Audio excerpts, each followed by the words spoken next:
Bezpečnostný manažment podujatia pre nás znamená 3 také hlavné fázy.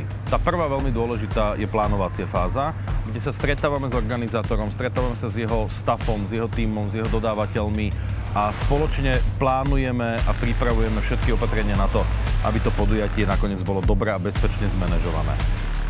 Súčasťou tejto prípravnej fázy je aj dokumentácia, bezpečnostný plán, rôzne ďalšie prílohy ako požiarno-evakuačný plán, dopravný projekt a podobne.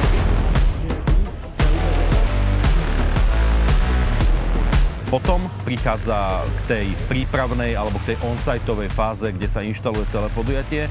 Tam je úlohou nás, bezpečnostných manažerov, aby sme dohliadli na to, že tie veci a ten site a ten areál sú aj z pohľadu bezpečnosti postavené tak, ako je to nadizajnované, naplánované. Niekedy naozaj metrový rozdiel v posunutí napríklad nášlapných zábran pred pódium môže znamenať zásadnú zmenu v kapacite alebo v hustote davu, čo sa na konci dňa môže ukázať ako nebezpečné.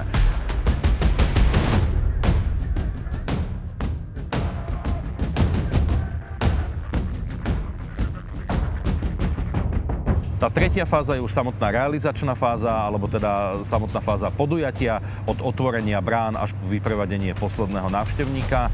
Tam je dôležité non-stop monitorovať ten priestor, nielen pomocou bezpečnostných kamier a dronov, ale aj čo sa týka komunikácie, rádiovej komunikácie, spolupráce s bezpečnostnými zložkami a samozrejme dostatočne dobre vyškoleným staffom v teréne, ktorý má prehľad o tom, čo sa deje a vie adekvátne zasiahnuť.